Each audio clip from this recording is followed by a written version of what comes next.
here's my quarantine comfort food. Start with 2 pounds of peeled russet potatoes. Video editing makes everything easier. We're mashing these. Shout out to Alton Brown for this slicing technique. First we cut off the ends of the potato and quarter them.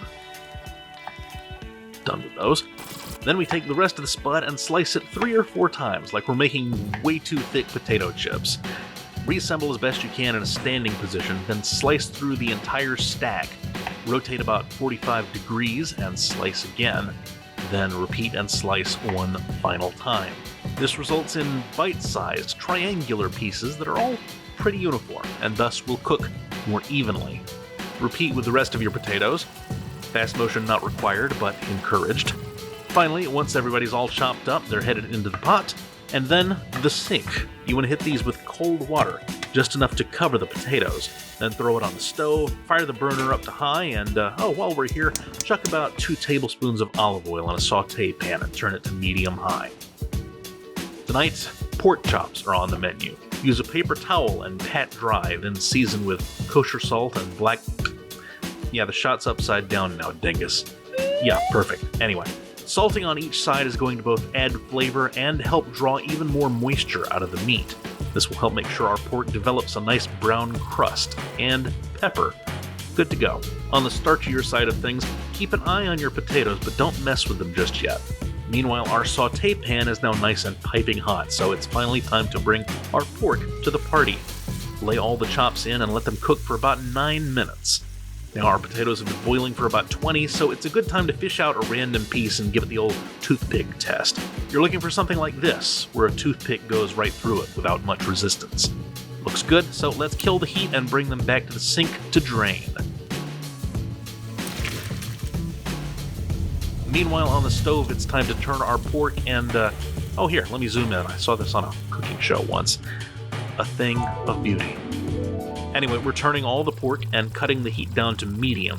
About 9 minutes later, once our chops are cooked through, we evacuate our porky pals to an awaiting plate. The brown bits in the bottom of the pan is called fond, and it can be used to make pan sauces, like the one we're about to make right now. Start by adding half a cup of chicken broth, half a cup of whole milk, 4 ounces or about half a standard block of cream cheese, and about 1/2 teaspoon of garlic powder. Now vigorously whisk, making sure to scrape up all the brown bits from the bottom of the pan.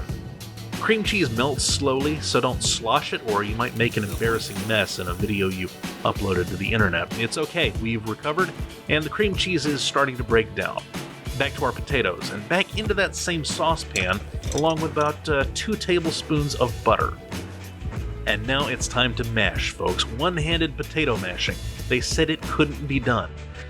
You know what, let's just cut ahead. Yeah, there we go. Still a little ways to go. Really get in there. Imagine your least favorite coworker at the bottom of the pan. Now we add some of that whole milk, a little or a lot, depending on the texture you prefer in your taters. Me, I like them nice and solid, so I'm using maybe a 1/4 cup of milk here. And of course, salt and pepper to taste. Back in the pork pan, our cream cheese has melted, so it's time to kill the heat and add a tablespoon of butter. And you know, let's get some green in here with about, I'd say a tablespoon of chopped parsley. Fresh is always better, of course, but dried will do fine. There, green equals healthy. Our pork chops have been resting for a few minutes, so let's use this amazing juice in our pan sauce. Finally, time to plate up. Dollop of our homemade mash, one of our lovely seared pork chops, and a nice big spoonful, you know what, make that 2 spoonfuls of our incredible pan sauce.